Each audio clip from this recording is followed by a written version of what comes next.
Nadie perdió más dinero que el Chapo Guzmán cuando cayó, pero lo que casi nadie sabe es que su captura destruyó un imperio criminal tan grande, que movía más efectivo que varios países juntos. Hoy te voy a contar cómo el cártel de Sinaloa pasó de ser el dueño absoluto del tráfico de drogas a empezar a morir desde dentro. Y lo más aterrador es que todo comenzó por un solo error. El día que Joaquín El Chapo Guzmán fue capturado por tercera vez, algo mucho más grande que un hombre cayó con él. No cayó solo un capo, cayó el mito de que el cártel de Sinaloa era intocable. Durante décadas, ese imperio criminal fue el más poderoso del planeta, más rico que muchas empresas multinacionales y con más influencia que gobiernos enteros. Pero como todo imperio basado en miedo, traición y dinero sucio, también estaba destinado a derrumbarse. El Chapo no siempre fue el criminal más buscado del mundo. En sus inicios era apenas un campesino pobre en las montañas de Badiraguato, Sinaloa. Creció viendo cómo el gobierno ignoraba su región, cómo la pobreza empujaba a los hombres a sembrar amapola y marihuana para sobrevivir. Mientras otros soñaban con escuelas o trabajos, él soñaba con algo mucho más simple, salir de la miseria. Pero Joaquín no solo quería dinero. Quería poder. Y eso fue lo que lo volvió peligroso. A finales de los años 80, el tráfico de droga ya no era solo una actividad clandestina, era una industria multimillonaria. El cártel de Guadalajara, liderado por Miguel Ángel Félix Gallardo, dominaba todo. Pero cuando ese cartel cayó, surgieron nuevos monstruos. Uno de ellos fue el cártel de Sinaloa. El Chapo, junto a Ismael El Mayo Zambada y otros socios, entendieron algo que nadie más había comprendido: no bastaba con mover droga, había que controlar rutas, policías, militares, políticos y hasta aeropuertos. No estaban creando una banda criminal. Estaban construyendo una corporación del crimen. Y lo lograron. Durante los años 90 y 2000, el cártel de Sinaloa se convirtió en la máquina de tráfico de drogas más grande del mundo. Cocaína de Colombia, heroína de México, metanfetamina de laboratorios clandestinos y fentanilo químico cruzaban la frontera todos los días. Camiones, túneles, aviones, submarinos improvisados.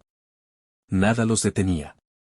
Mientras el gobierno hablaba de guerra contra las drogas, el Chapo construía una red que penetraba cada nivel del Estado. Tenía policías en nómina. Tenía militares comprados. Tenía jueces que miraban hacia otro lado. Y sobre todo, tenía algo que ningún otro capo tenía: la capacidad de desaparecer cuando quería. Por eso su primera captura no lo detuvo.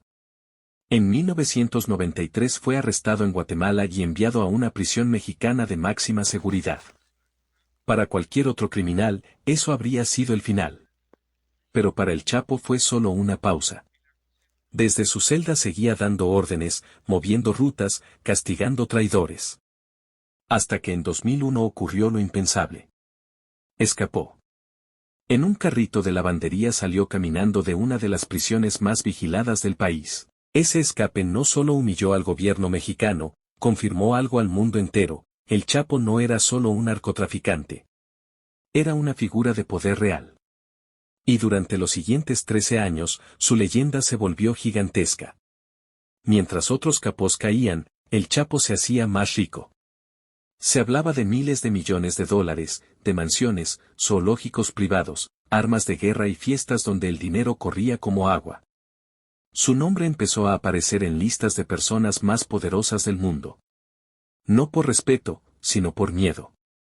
Pero los imperios criminales tienen un problema: crecen demasiado. Y cuando un sistema se vuelve tan grande, deja de ser invisible.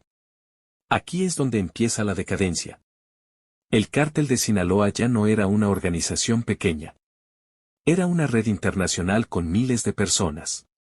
Y eso significa una sola cosa: más errores, más filtraciones y más traiciones. Agencias de Estados Unidos comenzaron a seguir cada paso. Satélites. Intervenciones telefónicas. Informantes.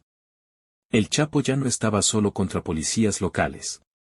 Ahora estaba contra las agencias más poderosas del planeta. Y cometió el error que lo cambiaría todo. Se volvió famoso.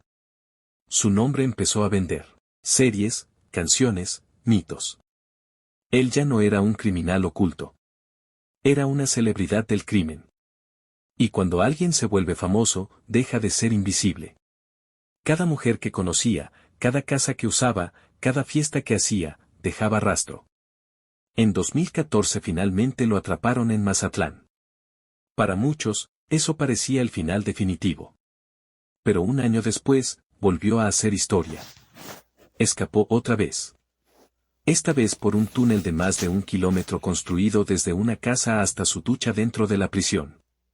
Tenía luz, ventilación, motocicleta sobre rieles. No fue una fuga, fue una obra de ingeniería criminal. Pero esa fuga marcó el principio del fin. Desde ese momento, el Chapo ya no fue un capo. Se convirtió en un trofeo. México y Estados Unidos ya no querían solo capturarlo, querían destruir el símbolo. Aquí es donde entra la traición más peligrosa. Cuando el Chapo intentó contactar actores y productores para contar su vida, dejó que personas ajenas al cartel supieran dónde estaba. Y esas comunicaciones fueron interceptadas. Sin disparar una sola bala, sin una sola emboscada, el imperio empezó a colapsar por culpa del ego. Y aquí, amor, es donde quiero que pongas atención. Si te está gustando cómo se cuentan estas historias de poder, dinero y caída, este es el momento perfecto para suscribirte, porque este canal está construido exactamente para mostrarte cómo los imperios más grandes del mundo se levantan, y luego se destruyen. Y ahora sí, seguimos. En 2016 el Chapo fue capturado por tercera vez. Esta vez no hubo escape. Fue extraditado a Estados Unidos, donde fue juzgado no como un capo, sino como una empresa criminal. Le mostraron al mundo túneles, cuentas, asesinatos, sobornos y una estructura que parecía más una multinacional que un cartel. El mito se rompió. Y cuando el Chapo cayó, el cártel de Sinaloa empezó a fracturarse. Ya no había una sola cabeza.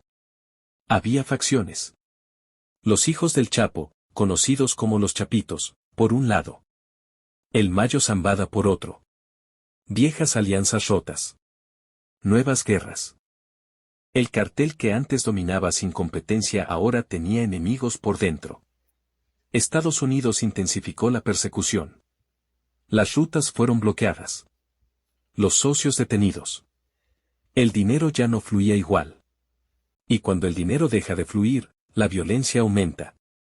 Lo que antes era una organización fría y calculadora se volvió un campo de batalla. Hoy el cártel de Sinaloa sigue existiendo, pero ya no es el monstruo invisible de antes. Ahora es un imperio dividido, constantemente vigilado, lleno de infiltrados y traiciones. Y el Chapo, el hombre que un día fue más poderoso que muchos presidentes, ahora pasa el resto de su vida en una celda de concreto, sin poder hablar con su familia, sin poder tocar el mundo que alguna vez dominó.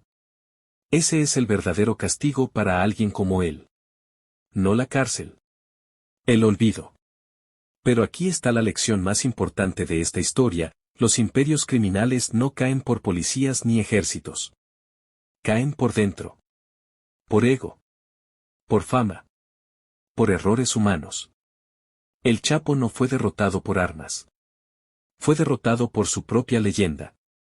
Y el cártel de Sinaloa no fue destruido por una guerra, fue destruido por convertirse en algo demasiado grande para esconderse. Y ahora que sabes esto, la verdadera pregunta es, ¿qué otro imperio de poder, dinero y fama crees que está hoy caminando hacia su propia decadencia?